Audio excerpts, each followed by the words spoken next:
Hi friends, optics അക്കാദമിയുടെ മറ്റൊരു വീഡിയോയിലേക്ക് നിങ്ങൾക്ക് ഏവർക്കും സ്വാഗതം. നാം കഴിഞ്ഞ ക്ലാസ്സിൽ classification instruction of activity based role playing ആണ് നമ്മളത് ഡിസ്കസ് ചെയ്ത് വെച്ചിട്ടുള്ളത്.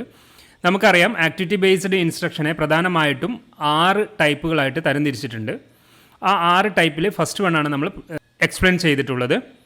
അത് കൂടാതെ നമുക്ക് എക്സ്പ്ലെയിൻ ചെയ്യാനുള്ളതാണ് simulation, incident method, case study method, games, prioritisation, exercises. അതുകൂടാതെ ഈ ഒരു ടോപ്പിക്കിൽ, അതായത് ആക്ടിവിറ്റി ബേസ്ഡ് ഇൻസ്ട്രക്ഷനിൽ അതിൻ്റെ മെറിറ്റ്സ് വരുന്നുണ്ട്, പ്രിക്വേഷൻസും വരുന്നുണ്ട്. അങ്ങനെയാണെങ്കിൽ നമുക്ക് ഈ എസ്സേയിൽ ഉൾപ്പെടുത്തേണ്ടതായിട്ടുള്ള കാര്യങ്ങൾ മുഴുവൻ കംപ്ലീറ്റ് ചെയ്യുന്നതായിരിക്കും. ആക്ടിവിറ്റി ബേസ്ഡ് ഇൻസ്ട്രക്ഷനെ കുറിച്ചൊരു എസ്സേ ചോദിക്കുകയാണെങ്കിൽ ഫസ്റ്റ്ലി നമ്മൾ ഈ ടൈപ്സുകൾ ഏതൊക്കെയെന്ന് എഴുതണം, അതിൻ്റെ മെറിറ്റ്സും പ്രിക്വേഷൻസുമാണ് എഴുതേണ്ടത്. ഈ ടൈപ്സ് മാത്രമായിട്ട് എസ്സേ ചോദിക്കുകയാണെങ്കിൽ 6 ടൈപ്സും അതിൻ്റെ അണ്ടറിൽ വരുന്ന സബ് പോയിൻറ്റ്സുകളുമാണ് നമ്മൾ എക്സ്പ്ലെയിൻ ചെയ്യേണ്ടത്. അതിൽ റോൾ പ്ലേയിലാണ് കുറച്ച് കൂടുതൽ പോയിൻറ്റ്സ് വരുന്നത്. മറ്റെല്ലാം തന്നെ എന്താണ് അതാത് ടൈപ്സ് എന്ന് എക്സ്പ്ലെയിൻ ചെയ്യുകയും അതിൻ്റെ ഡീമെറിറ്റ്സും അഡ്വാൻറ്റേജസും എക്സ്പ്ലെയിൻ ചെയ്യുകയുമാണ് ചെയ്യേണ്ടത്. സോ നമുക്ക് ടോപ്പിക്കിലേക്ക് പോകാം. റോൾ പ്ലേ നമ്മൾ ഡിസ്കസ് ചെയ്തു. ഇനി അടുത്തത് സിമുലേഷൻ എന്നാണ് പറയുന്നത്. A simulation is the imitation of the operation of a real world process or system over time. അതായത് റിയൽ വേൾഡ് പ്രോസസ്സിനെ ഇമിറ്റേറ്റ് ചെയ്യുന്നതിനെയാണ് എന്തെന്ന് പറയുന്നത് സിമുലേഷൻ എന്ന് പറയുന്നത്. Simulation require the use of models. അപ്പോൾ അത്തരത്തിൽ ഇമിറ്റേറ്റ് ചെയ്യണമെങ്കിൽ അതിന് മോഡൽസ് അത്യാവശ്യമായി വരും. The models represents the key characteristics or behaviours of the selected system or process. ഈ മോഡൽസ് എന്ന് പറയുന്നത് നമ്മൾ എന്താണ് ഒരു സിസ്റ്റം സെലക്ട് ചെയ്യുന്നത് അല്ലെങ്കിൽ ഒരു പ്രോസസ്സ് സെലക്ട് ചെയ്യുന്നത്, ആ പ്രോസസ്സ് സെലക്ട് ചെയ്യുന്നതിൻ്റെ അല്ലെങ്കിൽ ആ പ്രോസസ്സിൻ്റെ അല്ലെങ്കിൽ ആ സിസ്റ്റത്തിൻ്റെ ക്യാരക്ടറിസ്റ്റിക്സും അല്ലെങ്കിൽ അതേ ബിഹേവിയേഴ്സ് വരുന്ന സാധനങ്ങളുടെയും അടങ്ങുന്ന ഒരു മോഡലായിരിക്കണം നമ്മൾ എന്തിനു വേണ്ടിയത്, സിമുലേഷനിൽ വേണ്ടിയത്. അങ്ങനെ നമുക്ക് മോഡൽ ഉപയോഗിച്ചുകൊണ്ട് ഇമിറ്റേറ്റ് ചെയ്തുകൊണ്ട് വ്യക്തികൾക്ക് തന്നെ എന്ത് ചെയ്യാൻ പറ്റും, ഇത്തരത്തിൽ കാര്യങ്ങൾ അവതരിപ്പിക്കാവുന്നതാണ്. അപ്പോൾ സിമുലേഷൻ എന്താണെന്ന് ചോദിച്ചു കഴിഞ്ഞാൽ ഒരു റിയൽ വേൾഡ് പ്രോസസ്സിനെ അല്ലെങ്കിൽ ഒരു സിസ്റ്റത്തെ ഇമിറ്റേറ്റ് ചെയ്യുന്നതിനെയാണ് എന്തെന്ന് പറയുന്നത് സിമുലേഷൻ എന്ന് പറയുന്നത്. അത്തരത്തിൽ സിമുലേഷനിൽ പ്രധാനമായിട്ടും 3 ടൈപ്സുകൾ വരുന്നുണ്ട്. അത് നിങ്ങൾ പ്രത്യേകം നോട്ട് ചെയ്യുക. അപ്പോൾ എന്താണ് സിമുലേഷൻ, ആ സിമുലേഷൻ്റെ ടൈപ്സും എഴുതി കഴിഞ്ഞാൽ തന്നെയും അതിൻ്റെ ആ ഒരു ടോപ്പിക്കിനെ നിങ്ങൾക്ക് എന്ത് ചെയ്യാൻ പറ്റും, കൺക്ലൂഡ് ചെയ്യാൻ പറ്റും.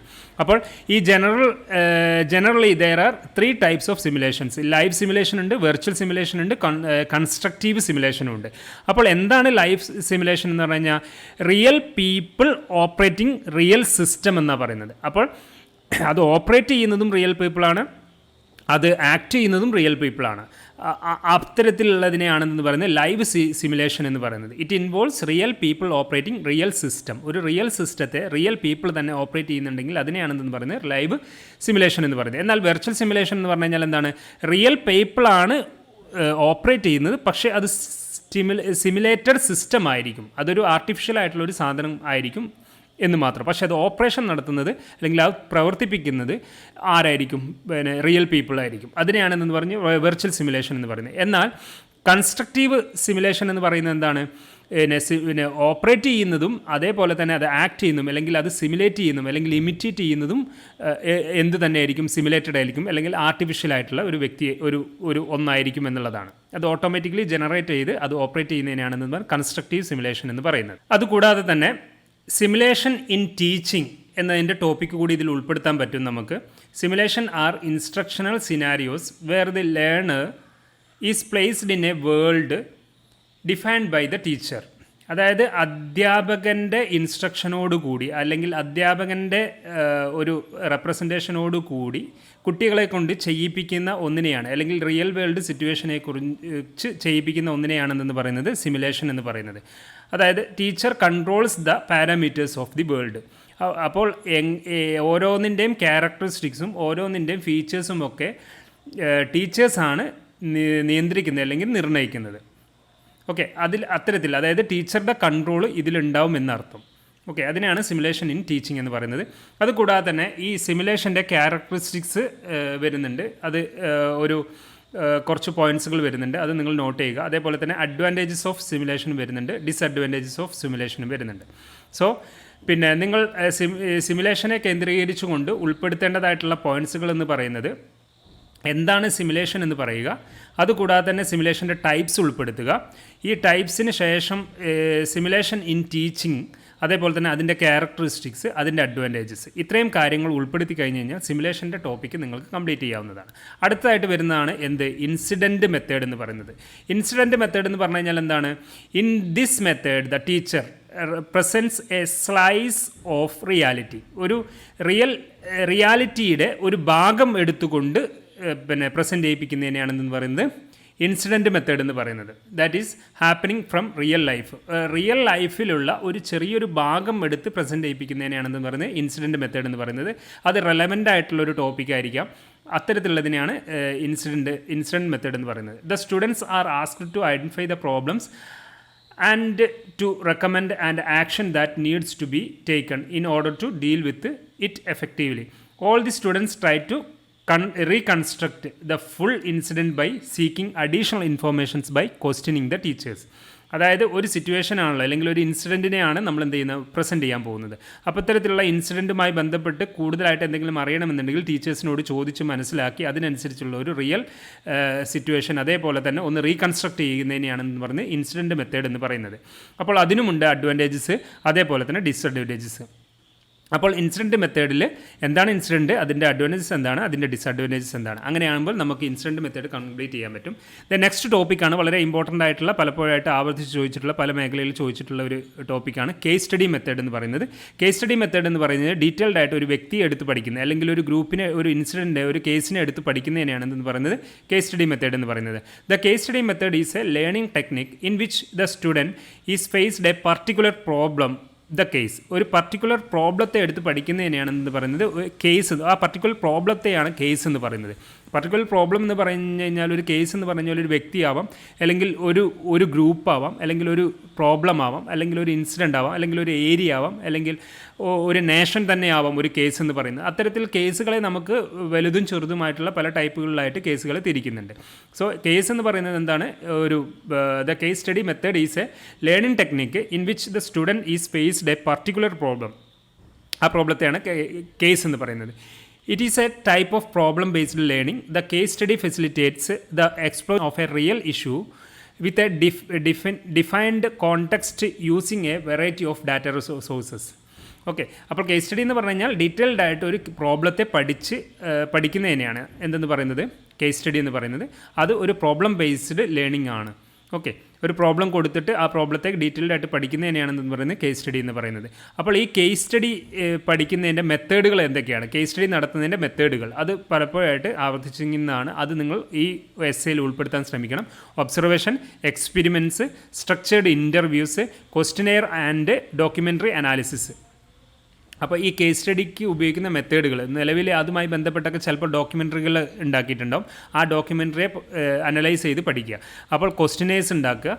അതുകൂടാതെ തന്നെ സ്ട്രക്ചേർഡ് ഇൻ്റർവ്യൂസ് നടത്തുക. സ്ട്രക്ചേർഡ് എന്ന് പറഞ്ഞു കഴിഞ്ഞാൽ എന്താണ്? കൺട്രോൾഡ് ആയിട്ടുള്ള ഇൻ്റർവ്യൂസ്. നമ്മൾ മുന്നേ പ്ലാൻ ചെയ്ത് പോകുന്ന ഇൻ്റർവ്യൂസിനെയാണ് സ്ട്രക്ചേർഡ് എന്ന് പറയുന്നത്. ഏതൊക്കെ ചോദിക്കണം, എങ്ങനെയൊക്കെ ചോദിക്കണം, ഏതൊക്കെയാണ് ക്വസ്റ്റ്യൻസ്, അതിൻ്റെ കണ്ടൻറ്റുകൾ എങ്ങനെയാണ്, അതിൻ്റെ അത്തരത്തിൽ പ്രിപ്പയർ ചെയ്ത് പോകുന്നതിനെയാണ് സ്ട്രക്ചേർഡ് ഇൻ്റർവ്യൂ എന്ന് പറയുന്നത്.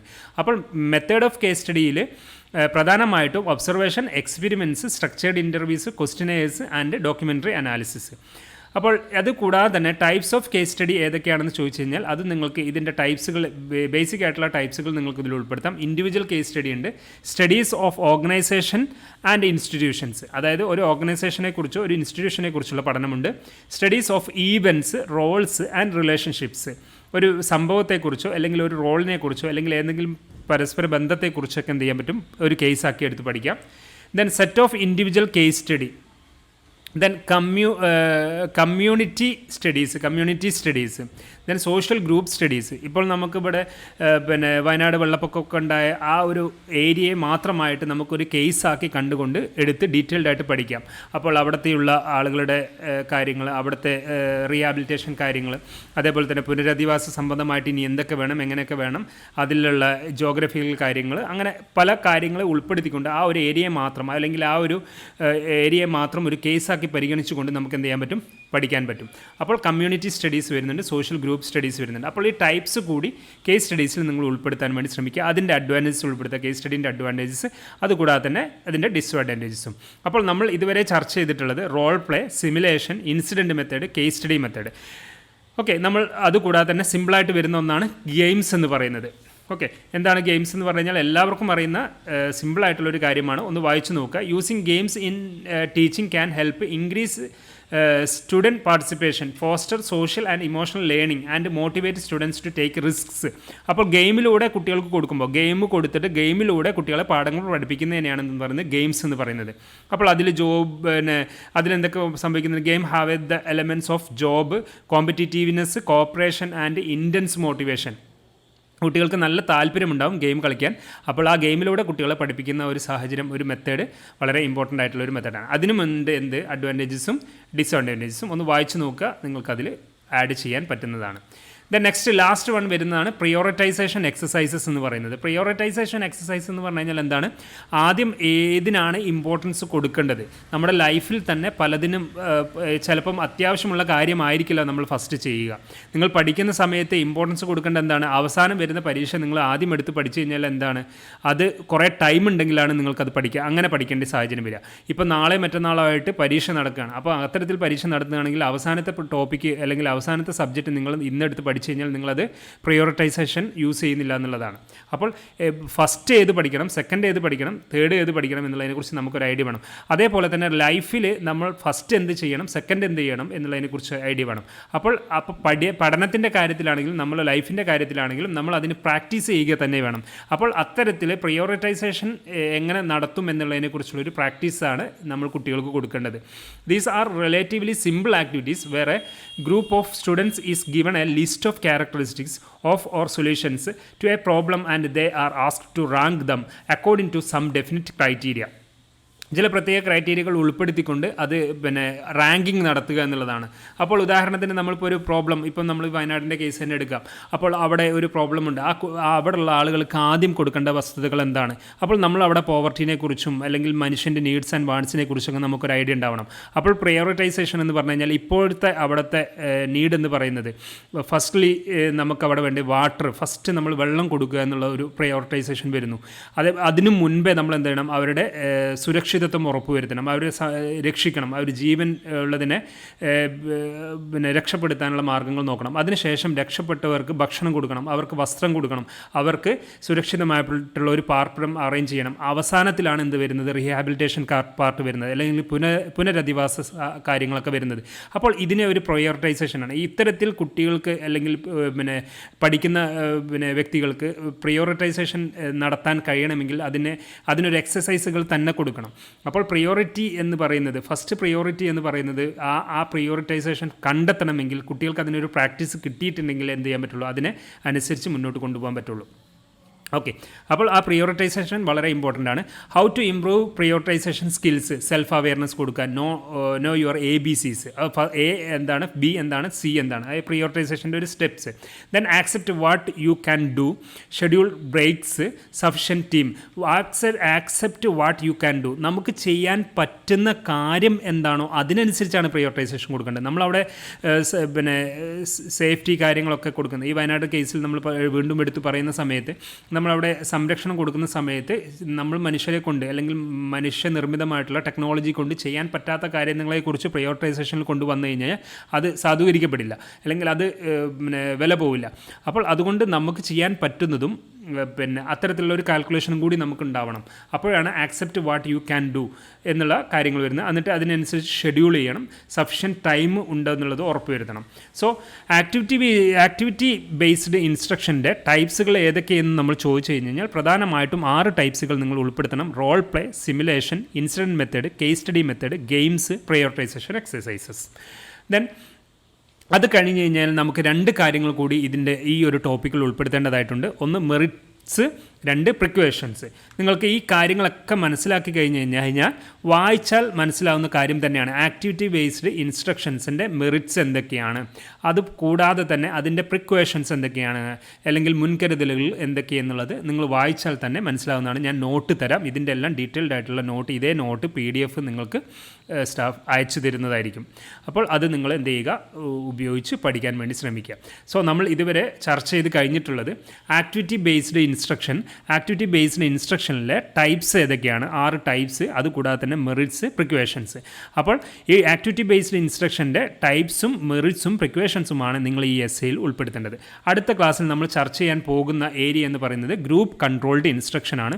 ഈ ഗ്രൂപ്പ് കൺട്രോൾഡ് ഇൻസ്ട്രക്ഷനിലും വളരെ ഇമ്പോർട്ടൻ്റ് ആയിട്ട് നമ്മൾ നോട്ട് ചെയ്യേണ്ടത് എന്താണ് അതിൻ്റെ കോൺസെപ്റ്റ്, അതിൻ്റെ ഡെഫിനിഷൻ എന്താണ്, അതുകൂടാതെ തന്നെ ഇമ്പോർട്ടൻസ് എന്താണ്.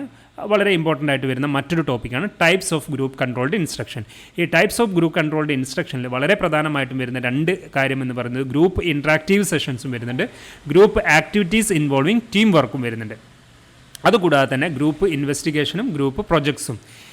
ഇത്രയും കാര്യങ്ങളാണ് ഏതിൽ വരുന്നത്, ഗ്രൂപ്പ് കൺട്രോൾഡ് ഇൻസ്ട്രക്ഷനിൽ വരുന്നതുള്ളത്. അപ്പോൾ ഈ ഒരു ഏരിയ കൂടി കഴിഞ്ഞ് കഴിഞ്ഞാൽ നമുക്ക് ഈ 3rd യൂണിറ്റ് നമുക്ക് കംപ്ലീറ്റ് ചെയ്യാവുന്നതാണ്. അതിനുശേഷം നെക്സ്റ്റ് യൂണിറ്റിലേക്ക് പോകും. സോ എല്ലാവരും നന്നായി തന്നെ പഠിക്കുക, ക്ലാസ്സുകൾ പരമാവധി എല്ലാവരും തന്നെ കാണുക. ഒരു തവണയെങ്കിലും കണ്ടിട്ട് ആ കണ്ടൻറ്റുകൾ നമ്മളിപ്പം ഇത് നല്ലോണം എഫേർട്ട് എടുത്തിട്ട് നമ്മൾ കൺക്ലൂഡ് ചെയ്ത് പ്രിസൈസ്ലി ആണ് നിങ്ങൾക്ക് എന്ത് ചെയ്യുന്നത്, ഇതെല്ലാം പ്രസൻറ്റ് ചെയ്ത് തരുന്നത്. അതുകൊണ്ട് ആ ഒരു ഇമ്പോർട്ടൻസ് കൊടുത്തിട്ട് ഈ കണ്ടൻറ്റിനെ ബേസ് ചെയ്തുകൊണ്ട് തന്നെ നിങ്ങൾ എക്സാം പേപ്പറിൽ എഴുതാൻ വേണ്ടി പ്രത്യേകം ശ്രമിക്കുക. സോ എല്ലാവരും നന്നായി പഠിക്കുക, എല്ലാവർക്കും നന്നായി പഠിക്കാൻ കഴിയട്ടെ എന്ന് ആശംസിക്കുന്നു. Thank you all the very best.